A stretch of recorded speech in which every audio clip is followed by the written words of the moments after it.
इत्तक़िल्लाह फिस्सलाह, ऐ लोगों नमाज में तुम डरते रहो। और कहीं अल्लाह के रसूल सल्लल्लाहु अलैहि वसल्लम ने ये भी फरमाया, ऐ लोगों नमाज तर्क मत करना, ऐ लोगों वला ततरुकिन्न सलात मक्तूबतन मुतअम्मिदन फइन्न मन तरक सलात मक्तूबतन मुतअम्मिदन फक़द बरियत मिनहु ज़िम्मतुल्लाह।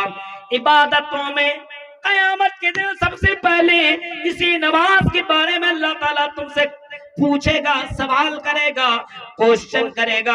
अल्लाह ताला तुमसे इसी इबादत के मामले में तुमसे पूछेगा, ऐ मेरे बंदे ये बताओ तुमने दुनिया में नमाज पढ़े या न पढ़े। अव्वलु मा युहासबु बिल अब्द यौमल क़ियामा सलाह, सबसे पहले इसी नमाज के ताल्लुक से बंदा से पूछा जाएगा, बंदा तुमने दुनिया में इबादत की या नहीं की, नमाज पढ़ी या नहीं पढ़ी, ये बताओ। यही सवाल पहला बंदों से किया जाएगा। आई मेरे बंदो ये बताओ, ये नहीं कहेगा तुम खेती बाड़ी किया करते थे या नहीं, तुम दुकान चलाया करते थे या नहीं, तुमने शादी की या नहीं की, तुमने फला काम किया या नहीं किया, बल्कि पहला सवाल जो बंदों से किया जाएगा, मर्द हो या औरत हो, आलिम हो जाहिल हो, अमीर हो या गरीब हो, कश्तियों में काम करने वाले क्यों ना हो, बाजारों और होटलों में बैठ करके अपने दुकानें चलाने वाला क्यों ना हो, उससे यही सवाल कल कयामत के दिन किया जाएगा।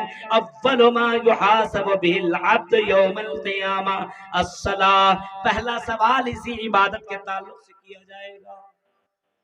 अब देखिए जरा, योगी योजिसतमात्मा नम्रहस्थिता ऐका की ये छत्ताति मन निराशीर परकिया पंचम समय कर्तव्य, इस इबादत को कंटिन्यू करते रहना, कभी भी इस इबादत को तर्क मत करना, कभी भी मत तर्क मत करना। मुहम्मदुर रसूलुल्लाह अबू ज़र गफ्फारी से बाकायदा ये कहा, ये कह रहे हैं, आई अबू ज़र गफ्फारी सुन लो। और आपने बात सहाबा से कहा, ऐ लोगों फर्ज नमाज जानबूझ करके मत छोड़ना, नमाज की अदायगी करते रहना, चाहे किसी भी हाल में हो। अगर खड़े खड़े तुम नमाज नहीं पढ़ सकते हो तो तुम बैठे बैठे नमाज पढ़ो, और बैठे बैठे नमाज नहीं पढ़ सकते हो तो लेट करके नमाज पढ़ सकते हो, तो लेट करके भी नमाज पढ़ो। और अगर तुम लेट करके भी नमाज पढ़ने की ताकत नहीं है और इशारे से नमाज पढ़ सकते हो तो इशारे से नमाज पढ़ो। ये नमाज किसी भी हाल में तुम्हारे लिए माफ नहीं है। आपने फरमाया अगर तुमने नमाज को छोड़ा, अगर तुमने नमाज जानबूझ करके छोड़ी तो सुन लो जानबूझ करके अगर तुमने नमाज छोड़ी तो फक़द बरियत मिनहु ज़िम्मतुल्लाह, तो अल्लाह की जिम्मेदारी तेरे ऊपर से खत्म हो जाएगी। अब तुम मारे जाओगे, काटे जाओगे, जलील किए जाओगे, रुसवा किए जाओगे, दर दरों की ठोकरें खाओगे, तुम्हारा पेपरों के अंदर गलत तरीके से तेरा नाम लिया जाएगा, और चैनलों वाले और सोशल मीडिया वाले मुसलमानों का बुरी तरीके से उनका प्रचार करेंगे और हर तरीके से मुसलमानों को जलील करने की कोशिश करेंगे, और मुसलमान जलील होता रहेगा। क्यों? क्योंकि जिस चीज के लिए अल्लाह ने पैदा किया है वो चीज बंदा कर नहीं रहा है, इबादत इनसे दूर हो चुकी। आज देखिए अपने मुसलमान कौम को, शब भर में मस्जिद तो बना ली, शब भर में ईमान की हरारत में मस्जिद तो बना ली, शब भर में ईमान की हरारत में मन अपना पापी था, बरसों में नमाजी बन न सका। मेरे भाइयों हमने मस्जिदें तो बना डाली, हमने मस्जिदें बना डाली, और आज के जमाने में मोहम्मद रसूलुल्लाह की हदीस हमें याद आ रही है कि कयामत कुर्बे कयामत के करीब में कुछ लोग ऐसे आएंगे, ला तक़ूमुस्सा, कयामत कायम नहीं होगी, ला यतबाहन्नासु फिल मसाजिद, लोग मस्जिदें तो बनाएंगे लेकिन मस्जिदें दिखावे के लिए बनाएंगे, मस्जिदों को फख्र की चीज समझा जाएगा। तेरी मस्जिद ऐसी तो मेरी मस्जिद ऐसी, तुमने अपने मस्जिदों के अंदर मार्बल लगाया, तुमने टाइल्स लगवाए, तुमने कूलर लगवाए, तुमने एसी लगवाए, हम भी लगवाएंगे, और तुमने एक मंजिला बनाया, हम 2 मंजिला बना करके दिखाएंगे। मस्जिदें तो बनाई जाएंगी लेकिन मस्जिदों के अंदर तामीर, तो मस्जिदों के अंदर इबादत करने वाला कोई नहीं होगा। जोहर के वक्त पहुंचो मेरे भाइयों, जोहर में आपको नमाजी नहीं मिलेंगे, असर में पहुंचो, असर में आपको नमाजी नहीं मिलेंगे, मगरिब में पहुंचो, मगरिब में भी नहीं, इशा में पहुंचो, इशा में भी नहीं, फजर में पहुंचो, फजर में भी नहीं। इमाम और मुअज्जिन और चंद बुजुर्गों के अलावा आपको मस्जिदों के अंदर कोई नजर नहीं आएगा। हालांकि रसूल की हदीस आपको मालूम है, अल्लाह के नबी सल्लल्लाहु अलैहि वसल्लम फरमाते हैं, मन तरका सलातल अस्र फक़द हबित अमलुहु।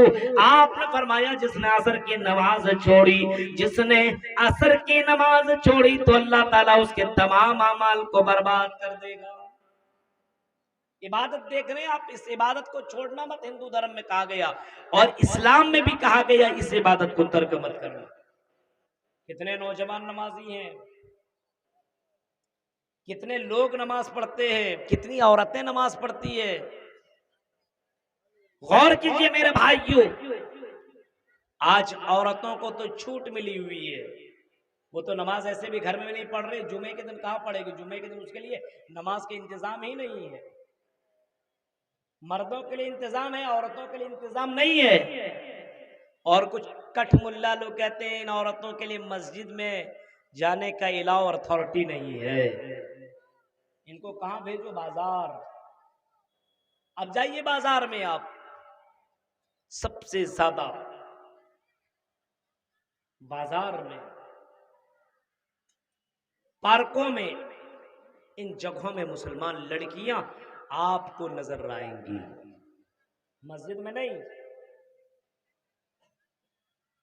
जलसों में आप देखिए कितनी लड़कियां टहलती हुई नजर आती है, ऐसा लगता है उसके लिए एकदम आजादी है, टहलो। नौजवानों का एंजॉय का एक जरिया बनी हुई। औरतों के लिए तो नमाज का हमने इंतजाम नहीं किया।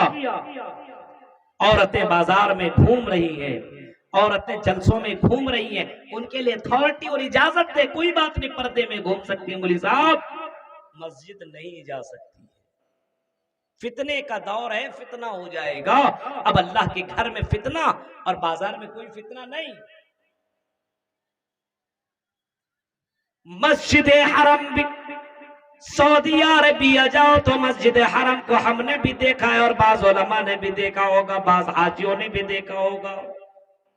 मस्जिद हरम के अंदर मर्द और औरत दोनों मिलकर के तवाफ किया करते हैं, एक साथ मर्द औरत एक साथ तवाफ कर रहे अल्लाह के घर में, वहां पे फितना नहीं है। यहाँ पे औरतों का अलग इंतजाम हो तो यहाँ पे फितना है। मस्जिद नबवी जाओ, मस्जिद नबवी में भी नमाज पढ़ रहे हैं, औरतों का इंतजाम अलग है, मर्दों का इंतजाम अलग है। मस्जिद नबवी मोहम्मद रसूलुल्लाह, जहाँ पे अल्लाह के नबी सल्लल्लाहु अलैहि वसल्लम की, जिस अल्लाह के नबी ने जहाँ पे मस्जिद बनाई है वहां पे इंतजाम है, लेकिन हमारे यहाँ औरतों का इंतजाम नहीं है। मेरे भाइयों, राघोपुर के लोगों और कटिहार के लोगों जरा सुनो, कयामत के दिन कहीं ये औरतें तेरा गिरबान न पकड़ ले और अल्लाह से शिकायत कर बैठे, आई अल्लाह अगर ये दुनिया में हमारे लिए भी मस्जिद के इंतजाम किए होते तो हम भी जुमे की नमाज पढ़ते, हम भी जाकर के नमाज पढ़ते और हम भी उलमा की तकरीरें सुनकर के अपनी जिंदगी में बदलाव लाते। एक दिन जलसे में साल भर में लाइएगा तो क्या इनको फर्क पड़ेगा, बोलिए?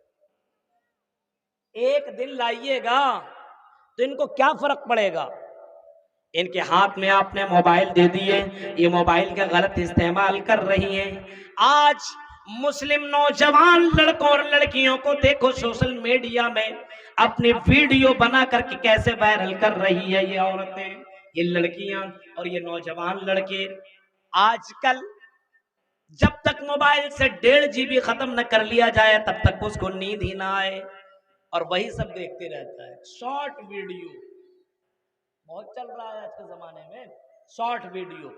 लड़कियां कहीं अपने बाल दिखा रही हैं तो कहीं डांस करते हुए अपनी कमर दिखा रही हैं, कहीं डांस करते हुए अपने जिस्म के अलग अलग अंग को दिखा रही है और गाने को कॉपी करके बाकायदा उसी अंदाज में गाने की कोशिश कर रही है। नाम है रुकैया, नाम है फातिमा, नाम है कुलसूम, नाम है जैनब, नाम है सादिया, बड़ी प्यारी प्यारी नाम रखी है। और मेरे प्यारे भाइयों गौर करो, ये कौन सी इबादत कर रही है, समझ में मुझे बात नहीं आती है। अल्लाह के नबी सल्लल्लाहु अलैहि वसल्लम ने बाकायदा यही कहा था, एक दौर ऐसा आएगा, एक जमाना ऐसा आएगा कि औरतें कपड़ा तो पहनेंगी लेकिन नंगी नजर आएंगी।